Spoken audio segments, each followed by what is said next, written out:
Waalaikumsalam warahmatullahi wabarakatuh. Selamat pagi anak-anak. Selamat pagi, Bu. Bagaimana kabarnya? Baik, Bu. Alhamdulillah ya. Baik, sebelum memulai pelajaran berdoa terlebih dahulu ya. Ya, Ayo, Bu. siapa ketua kelasnya? Farin, Bu. Ayo Farin, dipimpin berdoa ya. Sebelum memulai pelajaran pada pagi hari ini, alangkah baiknya kita berdoa terlebih dahulu. Berdoa mulai. Selesai. Baik, sebelum memulai pelajaran Ibu absen terlebih dahulu ya. Ya, Bu. Farin, Hadir. Siti Febrianti, Hadir, Bu. Kak Karina, Udah masuk, Bu. kemana? Udah tahu, Bu, Alfa mungkin, Bu. Tidak ada suratnya. Gak ada, Bu. Muhammad Imam, Sakit, Bu. sakit apa? Sakit mutaber, Bu. Ada suratnya. Ada, Bu, itu di sana. Kalian sudah menjenguk? Belum, Bu. Kan corona, ada boleh banyak-banyak orang, Bu. Oh iya ya anak-anak. Jadi di musim yang seperti ini kita alangkah baiknya itu menjaga kesehatan, terutama makan makanan yang bergizi dan istirahat yang cukup ya anak-anak. Ya, Bu. Ya, sebelum memulai pelajaran Ibu akan menjelaskan terlebih dahulu tujuan pembelajaran kita pada hari ini. Yang pertama yaitu siswa mampu menjelaskan kerajaan-kerajaan Hindu-Buddha di Indonesia. Yang kedua, siswa mampu menguraikan peninggalan kerajaan Hindu-Buddha di Indonesia. Yang ketiga, siswa mampu membuat artikel tentang kerajaan-kerajaan Hindu-Buddha di Indonesia. Baik anak-anak, Ibu akan menanyakan pelajaran yang kemarin. Ayo, pelajaran yang kemarin tentang apa? Pengaruh Hindu-Buddha terhadap masyarakat Indonesia. Apa saja pengaruhnya? Pengaruhnya itu ada di bidang pemerintahan, bidang sosial, bidang ekonomi, bidang agama, bidang kebudayaan, Bu. Ya, ayo tepuk tangan buat Siti Febrianti. Belajar tadi malam ya? Ya, Bu. Ya, Farin nggak belajar tadi malam. Tidak, Bu. Kenapa? Ada, Bu. Jadi, Hindu-Buddha itu berpengaruh besar terhadap bangsa Indonesia. Akan tetapi, bangsa Indonesia itu berkembang pada zaman kerajaan Hindu-Buddha mulai berkembang di Indonesia. Sebab itu, melakukan hubungan dagang antara negara-negara tetangga. Agama Hindu masuk ke Indonesia itu pada awal tarikh Masehi atau tahun Masehi. Sedangkan agama Buddha masuk ke Indonesia itu pada abad ke-5 Masehi. Hindu-Buddha itu memberikan pengaruh besar terhadap bangsa Indonesia karena pada zaman kerajaan-kerajaan Hindu-Buddha itu seperti tradisi agama, kebudayaan itu sudah mulai berkembang di Indonesia. Yang pertama itu yakni Kerajaan Kutai. Kerajaan Kutai ini merupakan kerajaan yang bercorak Hindu dan merupakan kerajaan Hindu tertua di Indonesia. Kerajaan Kutai ini terletak di Muara Taman ya, tepatnya di hulu Sungai Mahakam, Kalimantan Timur. Pendiri kerajaan Kutai ini adalah Raja Kudungga. Sedangkan raja yang terkenal pada kerajaan Kutai ini adalah Raja Asmarawan. Ya. Akan tetapi raja yang membawa keemasan pada kerajaan Kutai ini adalah Raja Mulawarman. Peninggalan kerajaan Kutai ini adalah 7 buah prasasti yupa. Prasasti yupa itu adalah tugu batu yang dijadikan sebagai pusat peringatan. Prasasti tugu ini dikeluarkan pada masa Raja Mulawarman. Pada masa Mulawarman ini, kerajaan Kutai ini mengalami puncak kejayaan. Kerajaan Kutai ini runtuh, yakni disebabkan oleh Raja Kutai Kertanegara tewas dibunuh oleh Raja Kutai yang ke-13. Yang selanjutnya yakni Kerajaan Tarumanegara. Nah, Kerajaan Tarumanegara ini merupakan kerajaan yang bercorak Hindu juga, yang berdiri pada abad ke-4 Masehi. Kerajaan Tarumanegara ini terletak di Jawa Barat. Pendiri kerajaan Tarumanegara adalah Raja Jaya Singawarman. ya. Sedangkan raja yang membawa kerajaan Tarumanegara ini kepada puncak keemasan adalah Raja Purnawarman. Peninggalan kerajaan Tarumanegara ini adalah prasasti kebun kopi, prasasti Tugu, prasasti Munjul, prasasti Ciaruteun, dan prasasti Cianten. Jambu juga ya, Bu? Iya, prasasti Jambu juga. Kasih rawi, Bu? Iya, yang selanjutnya yakni Kerajaan Sriwijaya. Kerajaan Sriwijaya ini merupakan kerajaan yang bercorak Buddha yang berdiri pada abad ke-7 Masehi. Kerajaan Sriwijaya ini terletak di Palembang. Raja yang membawa kerajaan Sriwijaya ini menuju puncak keemasan adalah Raja Balaputra Dewa. Ya, Raja Balaputra Dewa. Adapun faktor yang menyebabkan kerajaan Sriwijaya ini menjadi kerajaan yang besar adalah yang pertama, kemajuan hubungan dagang antara India dan Cina yang melewati Selat Malaka. Yang kedua, runtuhnya kerajaan Funan di Vietnam Selatan. Peninggalan kerajaan Sriwijaya ini adalah Prasasti Kapur, Prasasti Talang Tuwo, Prasasti Tugu, Prasasti Ligon, Candi Muara Jambi, dan Candi Muara Takus. Adapun faktor-faktor yang menyebabkan kerajaan Sriwijaya runtuh adalah yang pertama itu adanya serangan dari Dharma Wangsa. Yang kedua, adanya serangan dari Chola Mandala. Yang ketiga, maju dan berkembangnya kerajaan Islam di Indonesia. Yang pertama yakni kerajaan Samudra Pasai. Terus yang terakhir itu adanya serangan dari kerajaan Majapahit yang diperintah oleh Mahapati Gajah Mada. Yang selanjutnya yakni kerajaan Mataram kuno. Pada masa kerajaan Mataram kuno ini ada dua dinasti, yakni dinasti Sanjaya dan dinasti Sailendra.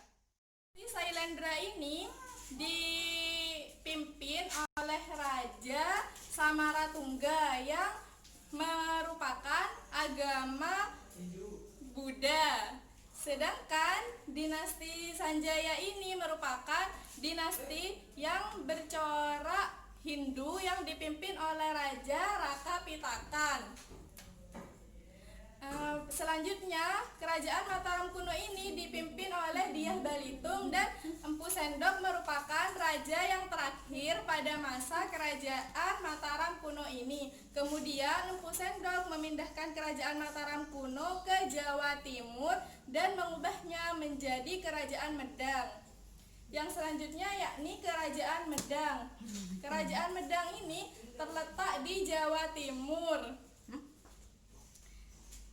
yang dipimpin oleh Dharma Wangsa Teguh dan kemudian digantikan oleh Airlangga. Nah, Airlangga ini kan mempunyai dua putra, Jayengrana dan Jayawarsa. Kemudian Airlangga ini memberikan kerajaannya kepada kedua putranya, yakni agar tidak terjadinya perselisihan antara kedua putranya. Jadi terbelahlah dua kerajaan, yakni kerajaan Jenggala atau kerajaan dan kerajaan Panjalu atau kerajaan Kediri. Akan tetapi saat Airlangga itu wafat, kedua putranya itu mengalami bentrok atau mengalami perkelahian yang dimenangkan oleh kerajaan Panjalu atau kerajaan Kediri. Jadi terbentuknya kerajaan Kediri itu disebabkan oleh pembagian kerajaan oleh Airlangga tadi.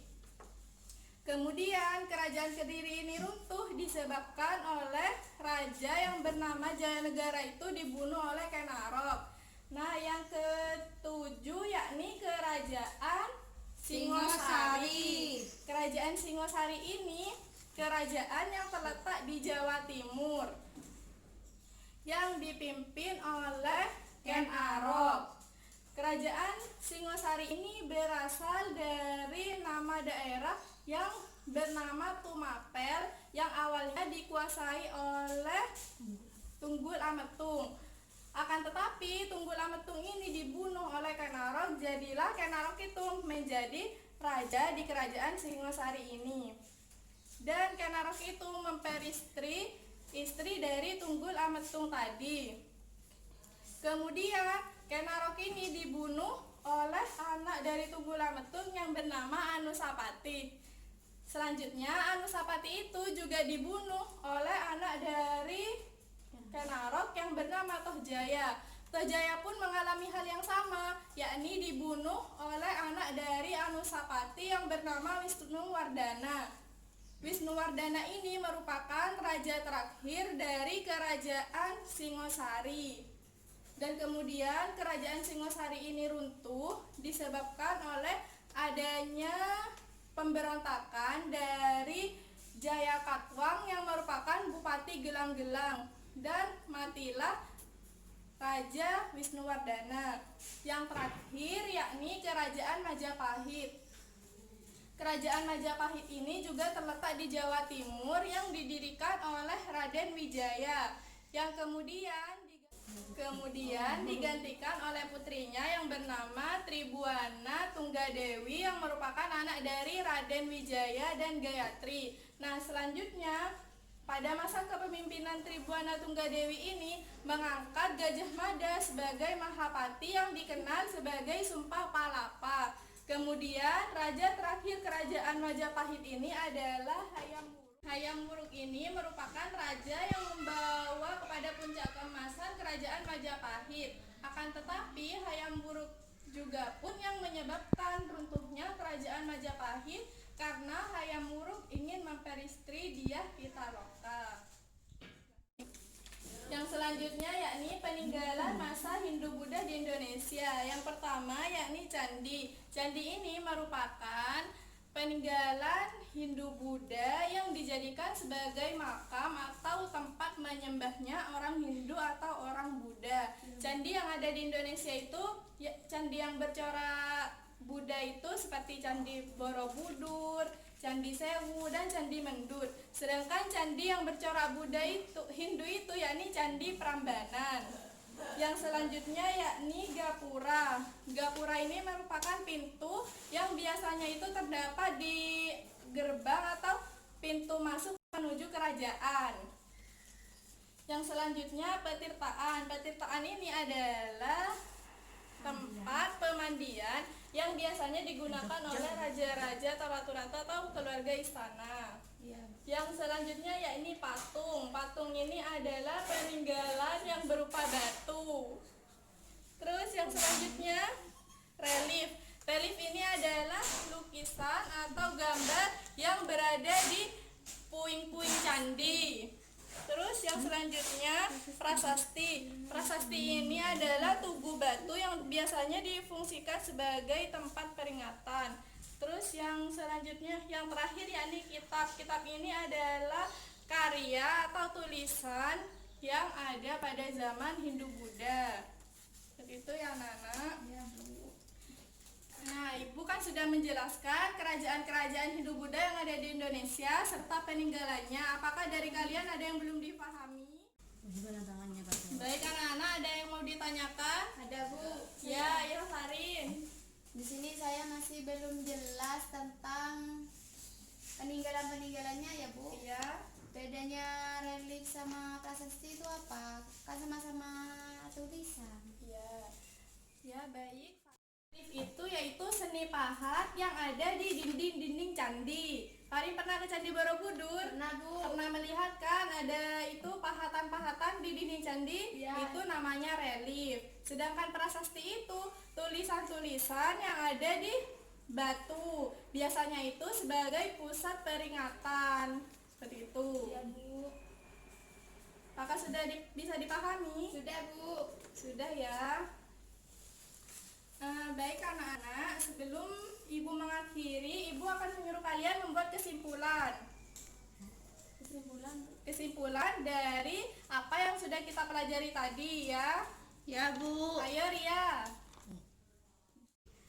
Kesimpulannya, pada pagi hari ini kita sudah mempelajari tentang kerajaan Hindu-Buddha yang ada di Indonesia. Yang pertama yaitu Kerajaan Kutai, terus Kerajaan Tarumanegara, lalu Kerajaan Mataram Kuno, Kerajaan Medang, Kerajaan Kediri, Kerajaan Singosari, dan Kerajaan Majapahit. Dan kita juga mempelajari tentang peninggalan pada masa Hindu-Buddha, yaitu candi, gapura, patung, relief, petirtaan, prasasti, dan kitab. Baik anak-anak, kita pada pagi hari ini kan sudah mempelajari bahwa Hindu-Buddha itu memberikan pengaruh yang sangat besar terhadap bangsa Indonesia. Pengaruhnya itu yakni berdirinya kerajaan-kerajaan yang tadi sudah disebutkan oleh saudara Ria ya. Terus peninggalan-peninggalannya yang berupa candi, arca, relief, prasasti, petirtaan, dan kitab. Baik, untuk pelajaran kita minggu depan yakni masuknya Islam ke Indonesia ya anak-anak, jangan lupa belajar ya. Ya, Bu. Jangan lupa juga jaga kesehatannya kalian ya. Jangan lupa istirahat yang cukup, makan makanan yang bergizi ya. Terus sekalian untuk minggu depan yakni membuat clipping tentang kerajaan-kerajaan yang sudah Ibu jelaskan tadi ya. Ya, Bu. Ya, sebelum Ibu akhiri ayo dipimpin berdoa. Ya, Bu, sebelum mengakhiri pembelajaran pada pagi hari ini, alangkah baiknya kita berdoa. Berdoa mulai. Selesai. Baik, Ibu akhiri. Wassalamualaikum warahmatullahi wabarakatuh. Waalaikumsalam warahmatullahi wabarakatuh.